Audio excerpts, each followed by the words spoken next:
오늘도 주의 전에 모이신 여러분들과 각자의 처소에서 예배하시는 모든 분들을 주님의 이름으로 환영하고 축복합니다. 오늘 본문인 시편 86편의 표제를 보시면 다윗의 기도라고 되어져 있습니다. 다윗이 어떠한 때에 기도한 것인가? 혹 누구는 사울에게 핍박을 당하고 있던 시절에 쓴 것이다. 또 누구는 압살롬의 반역으로 쫓겨다녔던 시절에 쓴 것이다 라고 보기도 하고, 또 누구는 그 인생 말기에 일생 동안 겪었던 수많은 위기의 상황을 회고하며 지은 시라고 보는 견해도 있습니다. 구체적인 역사적 정황이 드러나 있지 않지만, 정확한 때는 알 수는 없지만 시 전편에 걸쳐서 나타나고 있는 그 곤고함과 절박함에 비추어 볼 때 대적이 다윗의 목숨을 노리는 절체절명의 위기 상황에서 기록된 것만은 틀림이 없습니다. 3000년 전에 살았던 다윗이나 오늘날 살아가고 있는 우리들이나 인생의 환난과 고난을 경험하지 않는 사람은 아무도 없습니다. 인생의 환난과 고난을 만나면 기도했던 다윗처럼 오늘날 하나님을 믿는 우리들도 기도합니다. 그런데 다윗과 우리들의 차이는 무엇일까? 다윗은 하나님의 마음에 합한 자라고 했는데 다윗과 우리들의 차이는 무엇일까? 그리고 다윗의 기도와 우리의 기도의 차이는 무엇일까? 여러분이 인생의 환난과 고난 가운데 드렸던 기도를 한번 떠올려 보십시오. 여러분 어떤 기도를 드리셨나요? 우리는 대부분 탄원과 간구의 기도를 드립니다. 인생의 환난과 고난의 때만 그런 것이 아니라 평상시에도 우리의 기도의 대부분은 탄원과 간구의 기도밖에 없습니다. 그런데 다윗이 쓴 시편을 한번 읽어보십시오. 다윗이 쓴 시편을 보면 다윗도 처음에는 하나님께 자신의 억울함과 고통을 토로하는 기도로 시작을 하지만 어느 순간에 보면은 하나님을 찬양하고 있는 다윗의 모습을 발견하게 되어집니다. 작고하신 유진 피터슨 목사님은 이렇게 말했습니다. 찬양과 감사는 다른 종류의 기도를 자극한다. 찬양과 감사는 다른 종류의 기도를 자극한다 라고 그렇게 말했습니다. DTS에서 한참 훈련을 받을 때 함께 중보 기도하는 시간이 되면 제일 먼저 하는 기도가 있었습니다. 바로 기도에 들어가는 것이 아니라 먼저 하나님을 높여드리는 기도를 하기를 원합니다. 먼저 우리가 하나님을 찬양하기를 원합니다. 하나님의 성품을 찬양하기를 원합니다. 리더자가 이렇게 이야기를 하면 사람들이 돌아가면서 내가 믿는 하나님, 내가 만났던 하나님, 그 하나님을 찬양하고 고백하는 그런 기도를 엽니다. 오늘도 내일도 변함없으신 신실하신 하나님을 찬양합니다. 그럼 또 누군가가 나를 향한 그 사랑이 한 번도 변한 적이 없으신 은혜와 긍휼의 하나님을 찬양합니다. 또 누군가가 내가 지치고 쓰러졌을 때 나를 일으키시고 회복시키신 치유의 하나님을 찬양합니다. 이렇게 기도의 문을 열게 됩니다. 그렇게 하나님을 찬양하고 나서 기도를 시작하면 기도가 풍성해지는 것을 경험하게 됩니다. 왜냐하면 나의 기도를 받으시는 분이 어떤 분이신지를 마음속에 확신하며 기도하게 되어지는 것이고 나에게 주신 은혜를 감사하며 기도하게 되기 때문입니다. 그래서 유진 피터스는 기도의 첫 단추도 찬양과 감사가 되어야 되고 기도의 마지막 단추도 찬양과 감사가 되어야 된다라고 말했습니다. 그래서 시편의 맨 마지막 부분으로 가면 시편은 무엇으로 끝이 나는가? 하나님을 찬양하는 것으로 시편은 끝이 나고 있는 것을 볼 수가 있다라는 것입니다.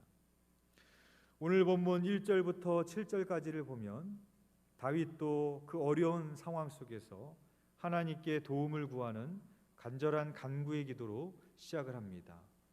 1절입니다. 여호와여 나는 가난하고 궁핍하오니 주의 귀를 기울여 내게 응답하소서. 2절 내 주 하나님이여 주를 의지하는 종을 구원하소서. 3절 내가 종일 주께 부르짖나이다. 6절 여호와여 나의 기도에 귀를 기울이시고 내가 간구하는 소리를 들으소서. 7절 나의 환난 날에 내가 주께 부르짖으리니 주께서 내게 응답하시리이다. 응답하소서, 구원하소서, 들으소서라고 기도하고 있습니다. 우리도 인생의 환난과 고난을 만나면 이렇게 기도합니다. 고쳐주소서, 붙여주소서, 들어주소서. 우리도 그렇게 기도하지 않습니까?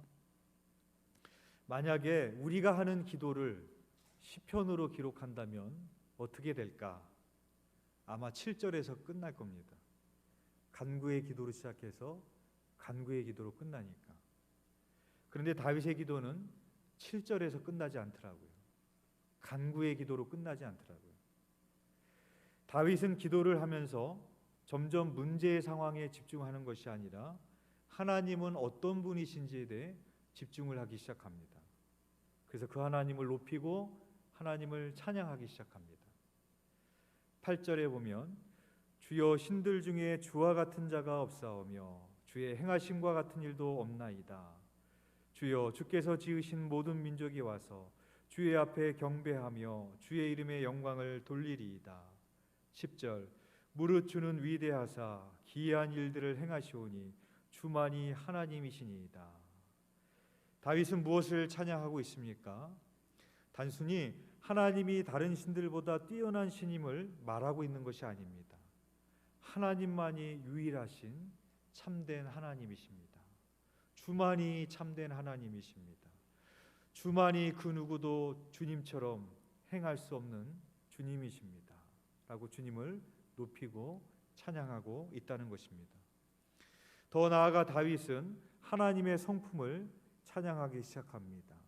12절에 보면 주 나의 하나님이여 내가 전심으로 주를 찬송하고 영원토록 주의 이름의 영광을 돌리오니. 13절 이는 내게 향하신 주의 인자하심이 크사 내 영혼을 깊은 소울에서 건지셨음이니이다. 어떤 하나님을 찬양하고 있는가?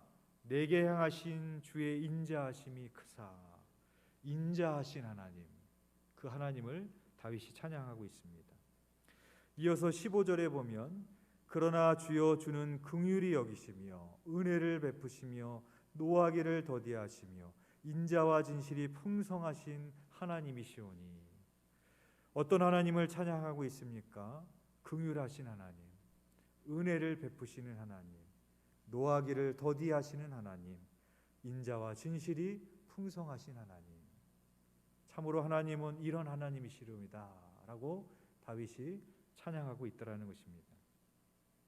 그래서 16절에 보면 내게 돌이키사 내게 은혜를 베푸소서 주의 종에게 힘을 주시고 주의 여종의 아들을 구원하소서라고 다윗이 기도하고 있다라는 것입니다. 그냥 내게 은혜를 주소서, 나에게 좀 힘을 주소서, 나를 구원하소서 그렇게 간구하는 것보다 그 하나님이 어떤 하나님이심을 다윗이 마음껏 찬양하는 이유에, 그런 이유에 나에게 은혜를 베푸십시오, 나에게 힘을 주십시오, 나를 구원하여 주십시오라고 다윗이 간구로 다시 나가고 있다라는 것이죠. 여기에 보면 자기 자신을 주의 종, 주의 여종의 아들, 자기 자신을 종이라고 지칭을 하고 있습니다. 하나님의 광대하심과 선하심을 아는 자가 비로소 자신의 존재를 깨닫게 되는 겁니다. 그래서 우리가 하나님이 어떤 분이신지를 알게 되면 내 자신은 겸손해질 수밖에 없습니다. 나는 하나님께 은혜를 구할 수밖에 없는 존재구나. 하나님만이 나에게 힘을 주시고 하나님만이 나를 도우실 수 있는 분이구나. 내가 할 수 있는 것은 아무것도 없구나.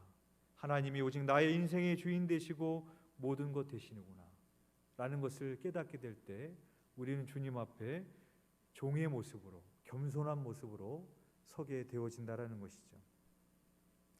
첫 번째, 다윗은 인생의 문제를 만났을 때 문제를 바라보고 하나님께 탄원과 간구로 나갔습니다. 그게 1절부터 7절입니다. 우리의 기도는 여기서 끝납니다. 그런데 두 번째, 다윗이 이제는 문제보다는 하나님이 어떤 분인지를 바라보기 시작을 하고 하나님을 찬양합니다. 그것이 8절부터 16절입니다. 세 번째, 그리고 다윗은 마지막에 하나님께 이것을 구하고 기도를 끝을 냅니다. 우리 17절만 한번 함께 봉독하겠습니다. 시작. 은총의 표적을 내게 보이소서. 그러면 나를 미워하는 그들이 보고 부끄러워하오리니 여호와여 주는 나를 돕고 위로하시는 이시니이다. 아멘. 다윗이 마지막에 구했던 것은 무엇이었냐? 은총의 표적을 내게 보여주시옵소서라고 기도했습니다. 은총의 표적이라는 것은 무엇일까? 마이리틀 묵상일기에 나오는 한 자매님의 이야기를 소개해 드리겠습니다. 제가 한번 그대로 읽어 드리겠습니다. 내가 중학생 때 수학 문제가 어려워 힘들어하고 있었다. 그때 아빠께서 수학 문제를 도와주시겠다고 하셨는데 내가 아빠를 매몰차게 거절하며 이렇게 말했다. 아빠 문과잖아. 요즘 수학 정말 어려워. 그러자 아빠는 이렇게 말씀하셨다. 아빠 수학 좀 했거든. 그런데 나는 그래도 아빠가 수학 문제를 풀지 못할 것이라고 생각했다. 그래도 아빠가 문제를 가져와 보라고 하시길래 수학 문제를 드렸는데 결국 풀지 못하셨다. 그리고 나는 그 일 이후로 아빠에게 수학 문제를 묻지 않았다. 그러던 어느 날 엄마와 안방 청소를 하다 아빠 고등학교 성적표를 보게 되었다. 아빠 고등학교 월말고사 국영수 점수표였다. 아빠 수학 점수가 100점이었다. 문제가 너무 쉬웠던 거 아니야? 하는 마음도 들었지만 다시 살펴보니 당시 아빠 반에 있던 60명의 학생 전체 점수가 다 나와 있었다. 오, 아빠 수학 좀 했네. 그런데 그 성적표가 발견된 이후에 달라진 것이 있다. 내가 모르는 수학 문제가 있으면 아빠에게 여쭤봤다. 솔직히 가끔은 아빠가 풀지 못하는 문제도 있었다. 그런데 예전이랑 달라진 점이 있다. 아빠가 문제를 풀지 못해도 아빠 그러면 이거는 풀 수 있어? 하면서 다른 문제를 또 가지고 갔고 혹 문제를 풀지 못해도 나는 불평하지 않았다. 그때 아빠께서 이러셨다. 이야, 성적표 있는 게 이렇게 다르구나. 나도 느꼈다. 아빠를 믿을 수밖에 없는 증거물이 있으니 아빠가 내가 원하는 답을 주던 안 주던 나는 아빠를 그냥 믿고 아빠한테 가서 수학 문제를 물을 수 있었다. 하물며 주님은 답하지 못하실 것이 없다. 하나님께 기도했다. 나의 기도가 응답되든 거절당하든 은총의 표적을 주시옵소서. 내가 주님을 신뢰할 수밖에 없는 은총의 증거물을 주소서. 그래서 당신과 관계가 더욱 돈독해지고 당신을 증거하는 삶을 살도록 은혜를 베풀어 주소서. 이제는 나에게 기도 응답 자체가 중요하지 않다. 은혜를 구하고 은총의 표적을 구하고 주님과의 더욱 깊은 관계를 구한다. 라는 그런 내용입니다. 다윗이 마지막으로 구했던 은총의 표적이란 하나님을 신뢰할 수밖에 없는 은총의 표적을 구했던 것입니다. 하나님이 나와 함께하고 있음을 부인할 수 없는 표적, 그 은총의 표적을 구했던 것입니다. 지난번 웨슬리 연합성회 강사로 오셨던 김동주 교수님과 식사를 하던 중에 이 교수님이 자신의 지난날의 일들을 여러 가지를 이야기를 하셨는데 미국에 유학을 갈 수 있었던 일, 호소대학으로 교수로 올 수 있었던 일, 자녀 교육을 시킬 수 있었던 일들, 뭐 이런저런 이야기들을 다 하시다가 마지막에 이렇게 얘기를 하시더라고요. 아니, 하나님을 믿을 수밖에 없게 만드시는데 어떻게 안 믿을 수가 있냐고요. 아니, 하나님을 믿을 수밖에 없게 만드시는데 어떻게 하나님을 안 믿냐고요. 그렇게 얘기를 하시더라고요. 여러분, 이것이 은총의 표적입니다. 하나님을 믿을 수밖에 없는 증거. 하나님께서 나와 함께 하시며 나를 지키시며 승리의 길로 인도하고 계심을 보여주는 그 증거. 그래서 나를 미워하는 대적들이 그 은총의 표정을 보고 스스로 부끄럽게 여기게 해달라고 다윗이 은총의 표적을 구하고 있습니다. 창세기 26장에 보면 이삭이 흉년이 들어서 그랄 땅에 거주하게 됩니다. 그곳에서 우물을 파는데 블레셋 사람들은 아무리 파도 우물이 나오지 않는데 이삭은 파면 팔 때마다 나오는 겁니다. 그때마다 대적하는 자들이 와서 억지를 부립니다.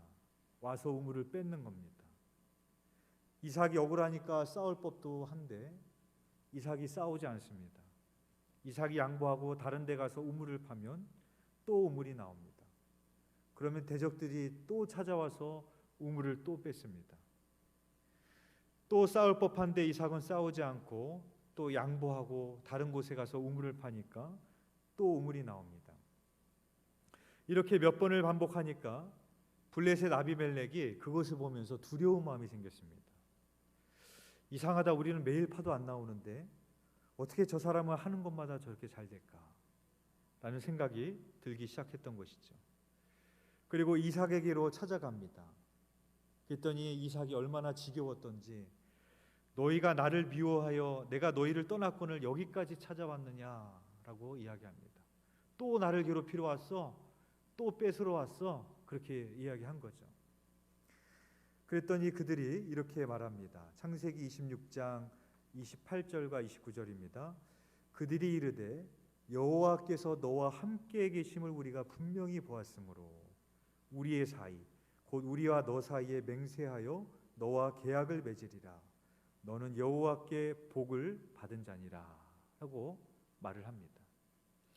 이적의 대적들이 이삭을 향해서 여호와께서 너와 함께 계심을 우리가 분명히 봤다.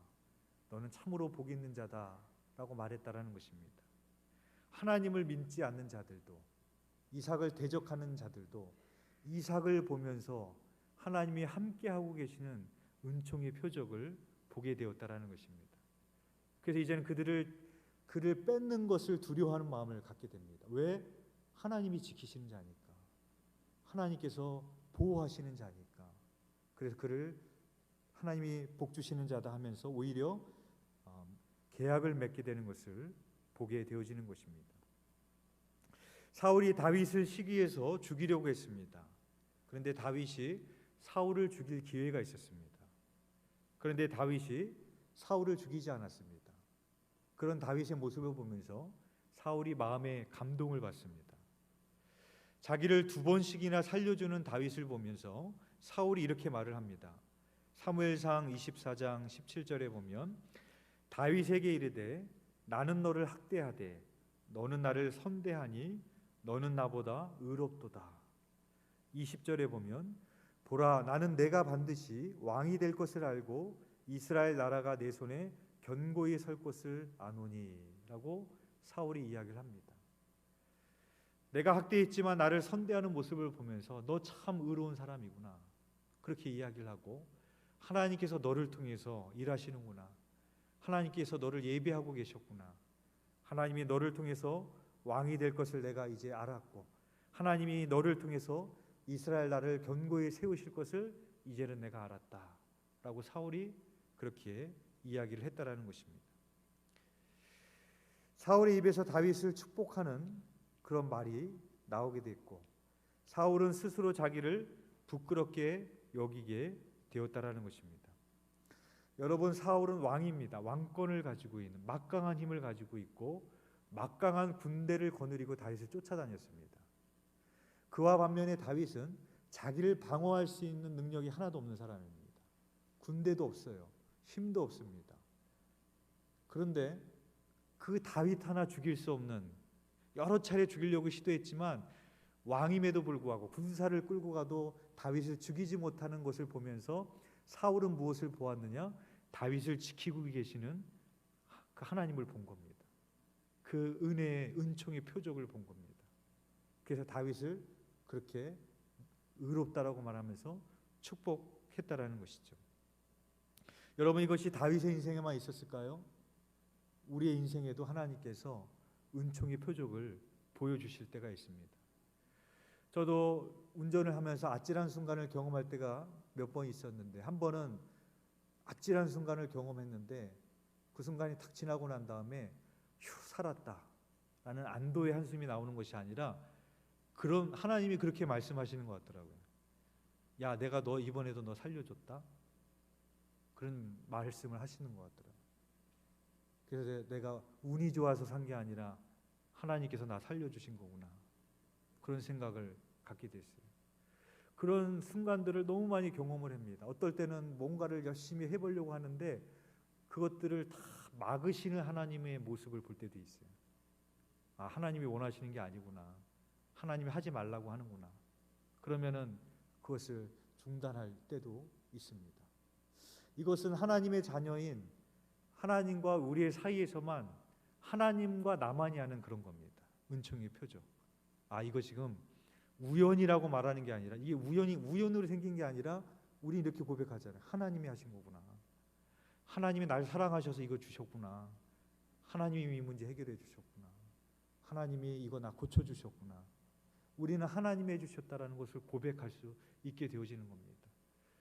그게 바로 하나님이 우리에게 허락하시는 은총의 표적입니다.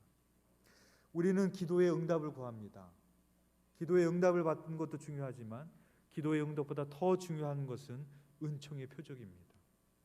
하나님이 나에게 그 은총의 표적을 보여주셨을 때, 하나님이 나와 함께하고 있는 증거를 보여주셨을 때, 하나님을 믿을 수밖에 없게 만드셔 주셨을 때, 기도의 응답이 되어지지 않는 것 같은 상황에도, 기도의 응답이 지연되고 있는 상황 가운데 있을지라도 우리는 하나님을 바라보고 넉넉히 이길 수 있게 되어진다라는 것입니다.